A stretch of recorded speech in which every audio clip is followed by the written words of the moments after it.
মুভির শুরুতে একটি ছেলেকে দেখানো হয়। ছেলেটির নাম কেভিন। কেভিন তার পরিবারের সঙ্গে একটি অস্বাস্থ্যকর বেসমেন্টে থাকতো। সেখানে ঘরের মধ্যে গন্ধযুক্ত পোকা ঘুরে বেড়াতো। জানালার পাশে লোকজন টয়লেট করতো। এমনকি ঘরে ঠিকমতো নেটওয়ার্কও পাওয়া যেত না। পিৎজা প্যাকেটিং করে যা আয় হতো তা দিয়ে তাদের সংসার চলতো। একদিন কেভিনের বন্ধু মিন তাদের বাড়িতে একটি পাথর নিয়ে আসে। মিনের দাদু এটি কেভিনকে দিতে বলেছে। এই পাথরটি বাড়িতে রাখলে সংসারে অনেক উন্নতি হয়। পাথরটি কেভিনের খুব পছন্দ হয়। তারপর কেভিন ও মিন বাইরে যায় ড্রিঙ্ক করতে। ড্রিঙ্ক করার সময় কেভিন মিনকে তাদের খারাপ অবস্থার কথা বললে মিন কেভিনকে একটি মেয়ের ছবি দেখিয়ে বলে যে এর নাম ডাহাই, হাই স্কুলে পড়ে, আমি একে টিউশন পড়াই, চাইলে তুমিও ওকে ইংলিশ টিউশন পড়াতে পারো। বড় ঘরের মেয়ে, অনেক টাকা দেয়, আর মেয়েটিও খুব ভালো। আমি যখন বিদেশে চলে যাব তখন তুমি এর খেয়াল রাখবে। তখন কেভিন বলে তোমার তো ইউনিভার্সিটির অনেক বন্ধু আছে, তাহলে তুমি আমাকে বলছো কেন? তখন মিন বলে ইউনিভার্সিটির ছেলেরা ভালো নয়, ওরা মেয়েটিকে ফাঁদে ফেলার চেষ্টা করবে, আর আমি তা সহ্য করতে পারবো না। তা শুনে কেভিন বলে তুমি একে পছন্দ করো তাই না? মিন তখন হাসতে থাকে আর বলে যে ও যখন ইউনিভার্সিটিতে পড়বে তখন আমি ওকে প্রপোজ করব, আর তুমি ততদিন এর খেয়াল রাখবে। তা শুনে কেভিন বলে তার জন্য তো আমাকেও কলেজে যেতে হবে। তখন মিন বলে যে তুমি অনেকদিন মিলিটারি সার্ভিস করেছো, তার জন্য তোমাকে 4 বার এন্ট্রান্স দিতে হয়েছিল। তুমি ইংলিশ ভালো জানো, আর তুমি কলেজের ছাত্রদের থেকে অনেক ভালো পড়াতে পারবে। তখন কেভিন বলে হ্যাঁ তুমি ঠিক বলেছো, কিন্তু আমি কলেজে পড়ি না, তাহলে ওরা আমাকে নেবে কেন? তখন মিন বলে তুমি বলবে যে তুমি কলেজে পড়ো, আর চিন্তা করো না, আমি ডাহিয়ার মাকে তোমার কথা বলে দেব, তিনি খুব ভালো মহিলা, আর তোমার বোন তো কম্পিউটারের কাজে ভালো এক্সপার্ট, তাকে বলো এক জাল সার্টিফিকেট বানাতে। তারপর কেভিনের বোন জেসিকা তাকে এক জাল সার্টিফিকেট বানিয়ে দেয়। তা নিয়ে কেভিন ডাহাইয়ের বাড়িতে যায়। বাড়িতে ঢোকার পর কেভিন চারদিকে তাকিয়ে দেখতে থাকে। তখন এক কাজের মহিলা এসে কেভিনকে ভেতরে নিয়ে যায়। তারপর কাজের মহিলাটি ডাহাইয়ের মা ইয়নকে বললে সে এসে কেভিনের সার্টিফিকেট দেখে। তারপর ইয়ন কেভিনকে বলে তোমাকে মিন রিকমেন্ড করেছে, মিন খুব ট্যালেন্টেড ছেলে, আমি চাইছিলাম যে ডাহাইকে মিন হাই স্কুল পর্যন্ত পড়াক, কিন্তু তাকে হঠাৎ বিদেশে যেতে হচ্ছে। তুমি যদি মিনের মতো ভালো পড়াতে না পারো তাহলে তোমার এখানে আসাটা বেকার। আজ প্রথম দিন, তাই পড়ানোর সময় আমি ওখানে থাকবো, আমি দেখতে চাই যে তুমি কেমন পড়াও। তারপর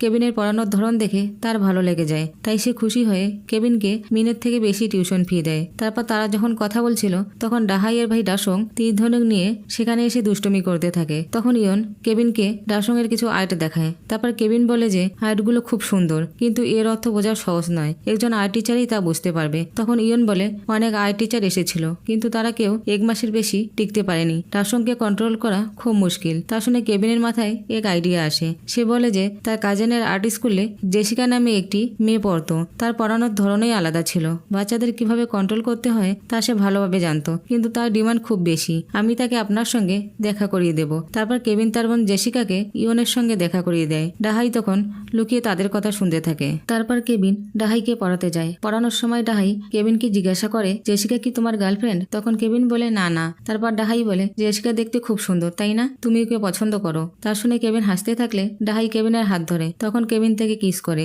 মিন কেভিনকে বিশ্বাস করে এখানে পাঠিয়েছিল, কিন্তু কেভিন সুযোগ পেয়ে বিশ্বাসঘাতকতা করে। এদিকে জেসিকার আজ প্রথম দিন, তাই ইয়ন সঙ্গে থাকতে চাইলে জেসিকা বলে আমি বাচ্চাকে বাবা মার সামনে পড়াই না, আপনি বাইরে গিয়ে অপেক্ষা করুন। তারপর জেসিকা ইয়নকে বলে যে আমি আর্ট থেরাপি ও সাইকোলজি নিয়ে পড়াশোনা করেছি, ডাসং এর সঙ্গে ছোটবেলায় কিছু হয়েছিল কি? তা শুনে ইয়ন চমকে যায়। তারপর বলে যে এই বিষয়ে আমার পক্ষে বলাটা খুব কষ্টের। তারপর জেসিকা ডাসং এর ছবি দেখিয়ে বলে যে ছবির নিচের অংশটি অদ্ভুত ধরনের। তা দেখে ইয়ন দেওয়ালে একটি ছবি দেখিয়ে বলে যে এই ছবিতেও একই রকম এঁকেছে। তারপর সে কাঁদতে শুরু করে। তখন জেসিকা বলে যে আমি ডাসং এর আর্ট থেরাপির জন্য এক্সট্রা করে কয়েক ঘন্টা ক্লাস নিতে চাই, কিন্তু এর জন্য বেশি টাকা লাগবে। তখন ইয়ন রাজি হয়ে যায়। তারপর ডাহিয়ের বাবা পার্ক এলে ইয়ন জেসিকার সঙ্গে পরিচয় করিয়ে দেয়। পার্ক তার ড্রাইভারকে বলে জেসিকাকে পৌঁছে দিতে। ড্রাইভার জেসিকাকে তার বাড়িতে পৌঁছে দিতে চাইলে জেসিকা তাকে স্টেশনে ছেড়ে দিতে বলে। তারপর জেসিকা সুযোগ বুঝে গাড়ির মধ্যে তার আন্ডারওয়্যার খুলে রেখে দেয়। তারপর তারা এক ক্যান্টিনে খাবার খেতে যায়। জেসিকা তার বাবা কিমকে বলে যে তুমি তো অনেকদিন ড্রাইভারি করেছিলে তাই না? কিম তখন হ্যাঁ বলে। তা শুনে কেভিন বলে আমরা কি তাহলে নেক্সট স্টেজে পৌঁছে গেছি? জেসিকা বলে আমি গাড়িতে এক বড় জাল ফেলেছি। তারপর কেভিন জেসিকাকে বলে তুমি ডাহাইয়ের মাকে কি বলেছ? সে আমাকে বলেছে তুমি নাকি তার চিন্তা ভাবনা পাল্টে দিয়েছ। তখন জেসিকা বলে আমি গুগলে আর্ট থেরাপি বিষয়ে পড়েছিলাম আর সেটাই বলেছি। কিছুক্ষণ পর সে তো কান্নাকাটি করা শুরু করে দেয়, একেবারে পাগল মহিলা। তারপর একদিন পার্ক গাড়ির ভিতরে সেটি দেখতে পেয়ে ইয়নকে তা দেখিয়ে বলে যে ড্রাইভার গাড়িতে তার গার্লফ্রেন্ডের সঙ্গে নোংরামি করেছে। কোনো মেয়ে তার আন্ডারওয়্যার নিতে কি করে ভুলে যায়, নিশ্চয়ই সে ড্রাগস নিয়েছিল। তারপর তারা দুজনে ঠিক করে যে কোনো অজুহাত দিয়ে ড্রাইভারকে চাকরি থেকে বের করে দেবে। জেসিকা তখন সেখানেই ছিল, সে লুকিয়ে তাদের কথা শুনছিল। তারপর ইয়ন জেসিকাকে বলে, তোমাকে যখন ড্রাইভার ছাড়তে গিয়েছিল তখন কি তোমার সঙ্গে কোনো খারাপ ব্যবহার করেছিল? তখন জেসিকা বলে, আমি স্টেশনে নেমে গেছিলাম, কিন্তু সে আমাকে বারবার বাড়িতে ছাড়তে চাইছিল। তারপর ইয়ন বলে, আমরা ড্রাইভারকে ছেড়ে দেব, সে ভালো গাড়ি চালাতো, কিন্তু তার ব্যবহার ভালো নয়। তখন জেসিকা বলে, আমার আঙ্কেলের ড্রাইভার কিম খুব ভালো গাড়ি চালাতো এবং তার ব্যবহারও খুব ভালো ছিল। আমার আঙ্কেল শিকাগো চলে গেছে, হয়তো কিম এখন বসে আছে। তখন ইয়ন বলে, তাহলে তো ভালোই হলো, আমি তার সঙ্গে দেখা করতে চাই, তুমি তো তাকে ভালোভাবে চেনো, তাই তাকে ভরসা করা যায়। তারপর কিম সেখানে ড্রাইভার হিসেবে কাজ করে। তারপর কেবিন আর জেসিকা কাজের মহিলাকে তাড়ানোর প্ল্যান করে। একদিন দাহাই পড়ানোর সময় কেবিনকে বলে, আমার পিচ খুব পছন্দ, কিন্তু আমাদের কাজের মহিলার তাতে ভয়ঙ্কর অ্যালার্জি, তাই বাড়িতে পিচ আনা হয় না। তারপর জেসিকা পিচ কিনে এনে কেবিনকে দিলে কেবিন পিচের উপরের অংশকে ব্লেড দিয়ে চেঁচে নেয়। তারপর সেগুলি সেই কাজের মহিলার গায়ের উপরে ছড়িয়ে দেয়। তাতে কাজের মহিলাটির শরীর খারাপ হলে সে ডাক্তার দেখাতে যায়। তখন কিম তার ছবি তুলে নেয় এবং ছবিটি ইয়নকে দেখিয়ে বলে যে এ আপনার বাড়ি কাজের মহিলা, তাই না? আমি আমার মেডিকেল চেক আপের জন্য হসপিটালে গিয়েছিলাম। তখন সেলফি নেওয়ার সময় মহিলাটি পিছনে বসেছিল। সে ফোনে বলছিল যে তার টিবি হয়েছে, কিন্তু সে আপনাদের বলেনি। আপনাদের ঘরে ছোট বাচ্চা ডাসংও আছে। আর একজন টিবি রোগী খাবার বানানো থেকে শুরু করে ঘরের সমস্ত কাজই করছে। আর এই কথাগুলো বলার জন্য কেবিন কিমকে বাড়িতে প্র্যাকটিস করিয়েছিল, যাতে কিম ঠিকঠাক মতো গুছিয়ে বলতে পারে। তা শুনে ইয়ন চিন্তায় পড়ে যায়। তারপর জেসিকার মোবাইলে মেসেজ এলে সে পিচের উপরের অংশের গুঁড়োগুলো নিয়ে মহিলাটি গায়ে ছিটিয়ে দেয়। আর সেই সময় ইয়ন বাড়িতে পৌঁছে দেখতে পায় যে মহিলাটি একটি টিস্যু পেপার মুখে চেপে কাশছিল। তারপর টিস্যু পেপারটি সে ডাস্টবিনে ফেলে দেয়। কেবিন আর জেসিকা কিমকে একটি টমেটো সসের প্যাকেট দিয়ে বলেছিল যে সুযোগ পেলে এটার ব্যবহার করবে। তারপর মহিলাটি কাশতে কাশতে সেখান থেকে চলে গেলে কিম তাড়াতাড়ি করে গিয়ে সেই ডাস্টবিনের টিস্যু পেপারের উপরে টমেটো সসটি ঢেলে দেয় এবং টিস্যু পেপারটি তুলে ইয়নকে দেখালে সে আরো বেশি চিন্তায় পড়ে যায়। তারপর ইয়ন কিমকে ডেকে বলে যে এই কথা যেন পার্ক জানতে না পারে, আমি কিছু একটা বলে মহিলাটিকে চাকরি থেকে বের করে দেব। তারপর সে মহিলাটিকে কাজ থেকে বের করে দেয়। তারপর একদিন পার্ক গাড়ি করে বাড়িতে আসার সময় কিমকে বলে যে তোমার চেনা জানা কোনো ভালো রেস্টুরেন্ট আছে যেখানে ভালো খাবার পাওয়া যায়? আমাদের কাজের মহিলা খুব ভালো রান্না করতো, কিন্তু আমার ওয়াইফ তাকে কেন বের করে দিল জানি না। এখন তো সহজে নতুন কাজের মহিলাও পাওয়া যাবে না। আমাদের কাজের মহিলাটি চলে গেছে ঠিকই, কিন্তু সে খুব ভালো ছিল। বাড়ির এমন ভাবে খেয়াল রাখতো যেন তার নিজের বাড়ি, কিন্তু তার একটি খারাপ দিক ছিল, দুজনের খাবার সে একাই খেয়ে নিত। আমার বউ তো ঘরে কোনো কাজেই পারে না। তখন কিম পার্ককে একটি কার্ড দিয়ে বলে যে এই কোম্পানিতে ফোন করলে আপনি কাজের মেয়ে পেয়ে যাবেন। তখন পার্ক বলে যে তুমি এই কার্ডটি কোথায় পেলে? তারপরে কিম বলে এই কোম্পানি আমার সঙ্গে যোগাযোগ করেছিল ড্রাইভার হিসেবে কাজ করার জন্য, কিন্তু আমি আপনার এখানে কাজে ঢুকেছি, তাই তাদের না বলে দিয়েছি। তা শুনে পার্ক বলে যে তুমি আমার জন্য এত ভালো কোম্পানির কাজ ছেড়ে দিলে, আমি এই কার্ডটি আমার স্ত্রীকে দিয়ে দেবো। তখন কিম বলে যে এজন্যই তো আপনাকে দেওয়া হয়েছে, কার্ডের পেছনে নাম্বার দেওয়া আছে, তাকে ওই নম্বরে ফোন করতে বলবেন। তারপর ইয়ন সেই নাম্বারে ফোন করলে জেসিকা ফোন রিসিভ করে বলে যে আমি দা কেয়ার কোম্পানির সিনিয়র অ্যাডভাইজার বলছি। তখন ইয়ন কাজের লোকের কথা বললে জেসিকা বলে যে আগে আপনাকে মেম্বারশিপ নিতে হবে। তারপর কেবিনের মা সেই বাড়িতে কাজের মহিলা হিসেবে যায়। তারপর একদিন ডাসং কিমের গা থেকে এক ধরনের গন্ধ পেয়ে কেবিনের মায়ের কাছে গিয়ে তার গায়ের গন্ধ শুকে বলে যে এদের গা থেকে একই গন্ধ বেরোচ্ছে, জেসিকার গায়ের গন্ধও এরকম। তারপর খাবার সময় কেবিনের মা বলে যে আমাদের কি এবার তাহলে আলাদা আলাদা কাপড় কাচার সাবান ব্যবহার করতে হবে? তখন জেসিকা বলে শুধু তাই নয়, আমাদের এই ঘরটাও চেঞ্জ করতে হবে, এই ঘরের বাজে গন্ধটাও আমাদের শরীরে আছে। তারপর একদিন ডাসংয়ের জন্মদিন উপলক্ষে পার্কের পরিবার ক্যাম্পিং করার জন্য বাইরে যায়। আর সেই সুযোগে কেবিনের পরিবারের সবাই বাড়ি ফাঁকা পেয়ে সেখানে চলে আসে। তারপর তারা যখন রাতে ডিনার করছিল তখন কলিং বেল বেজে ওঠে। তখন তারা দেখে যে পুরনো কাজের মহিলাটি এসেছে। সে কেবিনের মাকে গেট খোলার জন্য রিকোয়েস্ট করে। সে বলে যে আমি আগে এই বাড়িতে কাজ করতাম, আমি চলে যাওয়ার সময় তাড়াহুড়ো করতে গিয়ে আমার কিছু জিনিসপত্র কিচেনের নিচে বেসমেন্টে রেখে এসেছি, সেগুলো একটু নিয়ে যাব। তখন কেবিনের মা কেবিনকে বলে যে এখন কি করব? কেবিন বলে এটা তো আমাদের প্ল্যানের মধ্যে ছিল না। তারপর তারা সবাই লুকিয়ে পড়লে কেবিনের মা গেট খুলে দেয়।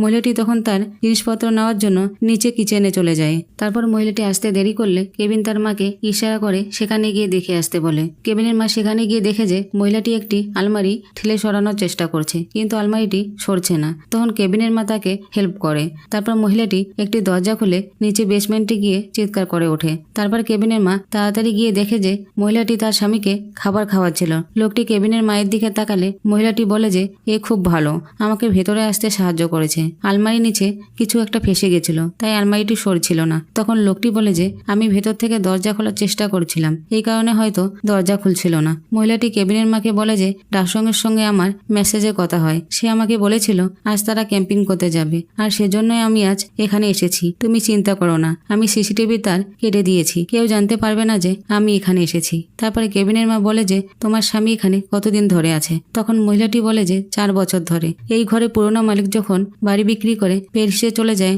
তখন পার্কের এই বাড়িতে আসার আগে আমি আমার স্বামীকে এখানে এনে রেখে দিই। অনেক বড়লোক বাড়িতে এরকম সিক্রেট রুম বা বাংকার থাকতো, নর্থ কোরিয়ার অ্যাটাক থেকে বাঁচার জন্য বা পাওনাদারদের হাত থেকে রক্ষা পাওয়ার জন্য। কিন্তু পুরনো বাড়ির মালিক পার্ককে এই সিক্রেট রুমের কথা কেন বলেননি তা আমি জানি না, তাই এই বিষয়ে শুধু আমি একাই জানতাম। তা শুনে কেবিনের মা পুলিশকে ফোন করতে গেলে মহিলাটি তার কাছে হাত জোর করে পুলিশকে ফোন করতে বারণ করে, আর বলে যে আমাদের কোনো বাড়িঘর নেই, আমার বর পাওনাদারের হাত থেকে বাঁচার জন্য এখানে লুকিয়ে আছে, তারাকে পেলে মেরে দেবে। তারপর সেই মহিলাটি একটি টাকার প্যাকেট কেবিনের মাকে নিতে বলে এবং বলে যে আমি প্রতি মাসে তোমাকে কিছু করে টাকা দেবো, তুমি শুধু সপ্তাহে একদিন খাবার দিও, তাতেই চলবে, এখানে একটি ফ্রিজ আছে। তারপর কেবিনের মা পুলিশকে ফোন করতে যায়, আর তখনই পা পিছলে কিম, কেবিন ও জেসিকা পড়ে যায়। তারা লুকিয়ে এদের কথা শুনছিল, আর তখন মহিলাটি সব বুঝতে পেরে তাদের ভিডিও করে নেয়। তারপর মহিলাটি ভিডিওটি দেখিয়ে বলে যে এটি পার্ককে দেখালে তোমরা সবাই ফেঁসে যাবে, আমরা সবাই দোষী, জেলে যেতে হলে সবাই যাব। তারপর মহিলাটি তাদের 4 জনকে এর সঙ্গে হাত উপরে তুলে থাকতে বলে, নইলে সে ভিডিওটি পার্ককে সেন্ড করে দেবে। পার্কের ফ্যামিলি কোথাও ঘুরতে গেলে লোকটি বেসমেন্ট থেকে উপরে আসতো এবং তারা 2 স্বামী স্ত্রী খুব আনন্দে সময় কাটাতো। তারপর তারা স্বামী স্ত্রী যখন চা খাচ্ছিল, তখন কিম ছুটে এসে তাদের অ্যাটাক করলে মহিলাটির হাত থেকে মোবাইলটি পড়ে যায়। তখন সবাই মোবাইল নেওয়ার জন্য চেষ্টা করতে থাকে। সেই সময় মহিলাটি একটি বোতল দিয়ে কেবিন ও জেসিকার মাথায় আঘাত করলে জেসিকা দৌড়ে গিয়ে ফ্রিজ থেকে পিচ এনে মহিলাটির গায়ে মেখে দেয়, এতে মহিলাটি আর উঠতে পারে না। এই সুযোগে কেবিন মোবাইল থেকে ভিডিওটি ডিলিট করতে থাকে। সেই সময় ফোনের রিং বেজে ওঠে। কেবিনের মা ফোন রিসিভ করলে ইয়ন বলে যে আমরা 8 মিনিটে বাড়ি পৌঁছে যাব, খুব বৃষ্টি হচ্ছে, তাই ক্যাম্পিং করা যাবে না, তুমি কিছু খাবার বানিয়ে রাখো। তারপর জেসিকা তাড়াতাড়ি সেগুলো গোছাতে থাকে। কেবিন ও তার বাবা তাদের 2 জনকে নিচে বেসমেন্টে এনে রেখে দেয়। এদিকে কেবিনের মা খাবার তৈরি করতে থাকে। তারপর তারা চলে এলে জেসিকা ও কেবিন লুকিয়ে পড়ে। মহিলাটি কোনো রকমে কিমের হাত থেকে পালিয়ে উপরে চলে আসে। তখন কেবিনের মা তাকে দেখতে পেয়ে লাথি মেরে নিচে ফেলে দেয়, এতে মহিলাটির মাথায় আঘাত লাগলে সে অজ্ঞান হয়ে যায়। কিম তখন দরজাটি বন্ধ করে দেয় এবং দেখে যে লোকটি একটি সুইচ বোর্ডে বারবার মাথা ঠুকছিল, আর এতে একটি লাইট বারবার জ্বলছিল আর নিভে যাচ্ছিল। লোকটি কিমকে বলে আমাকে খাবার দেওয়ার জন্য আমি প্রতিদিন কোডের মাধ্যমে পার্ককে ধন্যবাদ জানাই। সেখানে দেওয়ালে এই কোডগুলির একটি লিস্টও ছিল। তারপর ইয়ন খেতে খেতে কেবিনের মাকে বলে যে বাবা মাকে বাচ্চার খুশির জন্য এদিক ওদিক কত ছোটাছুটি করতে হয়। আসলে ডাসং অসুস্থ, তার আর্ট থেরাপি চলছে। একদিন রাতে সবাই যখন ঘুমাচ্ছিলাম, তখন ডাসং কিচেনে এসে ফ্রিজ থেকে কেক বের করে খাচ্ছিল। তখন ভূত দেখতে পেয়ে সে ভয় পেয়ে যায়। আসলে লোকটি যখন খাবার খেতে বেসমেন্ট থেকে উপরে এসেছিল, তখন ডাসং তাকে দেখে ভূত ভাবে। এদিকে কিম তাদের 2 জনকে বেঁধে রেখে উপরে চলে আসে। তারপর কিম, কেবিন ও জেসিকা যখন পালিয়ে যাবে, তখনই ডাসং চলে আসলে তারা টেবিলের নিচে লুকিয়ে পড়ে। ডাসং বাইরে টেন্টের মধ্যে থাকবে দেখে পার্ক ও ইয়ন ডাসং এর খেয়াল রাখার জন্য তারা 2 জনে সোফার মধ্যে শুয়ে পড়ে। তখন পার্ক ইয়নকে বলে এই গন্ধ কোথা থেকে আসছে? ইয়ন বলে কিসের গন্ধ? তখন পার্ক বলে কিমের গায়ের গন্ধ, এই গন্ধটা গাড়ির মধ্যেও সবসময় পাই, গন্ধটা ঠিক যেন সাপয়ের গন্ধর মতো। তারপর তারা 2 জন ঘুমিয়ে পড়লে কিম, কেবিন ও জেসিকা সুযোগ বুঝে সেখান থেকে পালিয়ে আসে। বাইরে তখন খুব বৃষ্টি হচ্ছিল। কিছু দূর আসার পর জেসিকা জিজ্ঞাসা করে এখন আমরা কি করব, কারো কাছে কোনো প্ল্যান আছে কি? তখন কিম বলে আমরা ওখান থেকে ভালোভাবে বাইরে বেরিয়ে এসেছি, আমরা ছাড়া আর কেউ জানে না যে ওখানে কি হয়েছিল, তোমরা এই বিষয়টি ভুলে যাও, আমার কাছে একটা প্ল্যান আছে। তারপর তারা বাড়িতে এসে দেখে যে ঘরের ভেতরে জল ভরে গেছে। তখন কেবিন পাথরটি জল থেকে তুলে নেয়। তারপর তারা সেখান থেকে চলে এসে একটি ত্রাণ শিবিরে আশ্রয় নেয়। কেবিন তার বাবাকে বলে তুমি যে বলেছিলে তোমার কাছে প্ল্যান আছে, সেই প্ল্যানটা কি? তখন কিম বলে জীবন কখনো প্ল্যান অনুযায়ী চলে না, এখানে চারপাশে দেখো, কেউ কি ভেবেছিল আর সবাই এভাবে খোলা আকাশের নিচে রাত কাটাবে? এজন্য বলছি কখনো প্ল্যান করতেই নেই। তখন কেবিন তার ভুল বুঝতে পেরে তার বাবার কাছে ক্ষমা চায়। তারপর ইয়ন জেসিকাকে ফোন করে তার সঙ্গে বার্থডে পার্টি উপলক্ষে আসতে বলে। এদিকে ইয়ন পার্ককে বলে বাজারে জিনিসপত্র কেনার জন্য আমি কিমকে আসতে বলেছি। এদিকে ত্রাণ শিবিরে জামাকাপড় দিলে কেবিন, জেসিকা ও কিম সেখান থেকে নিজেদের জন্য জামাকাপড় বেছে নেয়। তারপর ডাহাই ও কেবিনকে SMS করে আসতে বলে। কেবিনের মা পার্কের বাড়িতেই ছিল, সে বার্থডে পার্টি উপলক্ষে সবকিছু সাজাতে থাকে। তারপর ইয়ন যখন কিমের সঙ্গে বাজার করে গাড়িতে করে বাড়ি ফিরছিল, তখন সে কিমের গা থেকে থেকে বাজে গন্ধ পেয়ে জানালাটা খুলে দেয়। কিম তা বুঝতে পারে এবং এতে তার খুব খারাপ লাগে। কেভিন বার্থডে পার্টিতে এলে সেখানে তার কোনো কিছুই ভালো লাগছিল না। তারপরে কেভিন তার ব্যাগ থেকে পাথরটি বের করে। সেদিনের ঘটনার জন্য জেসিকা ও তার মায়ের খুব খারাপ লাগছিল। জেসিকা বেসমেন্টে থাকা সেই দুজনের জন্য কিছু খাবার নিয়ে যেতে থাকলে ইয়ন চলে আসে এবং জেসিকাকে কেক কাটার জন্য কেক নিয়ে যেতে বলে। তারপর কেভিন সেই পাথরটি নিয়ে বেসমেন্টে গেলে তার হাত থেকে পাথরটি পড়ে যায়। তখন সে ভয়ে ভয়ে পাথরটি তুলতে গেলে সেই লোকটি এসে তার গলায় একটি তার বেঁধে টানতে থাকে। তখন কেভিন অনেক কষ্ট করে সেখান থেকে পালাতে গেলে লোকটি পাথরটি দিয়ে তার মাথায় মারে। তারপর লোকটি সেখান থেকে একটি ছুরি নিয়ে বাইরে এসে জেসিকাকে খুন করে। তা দেখে ডাসং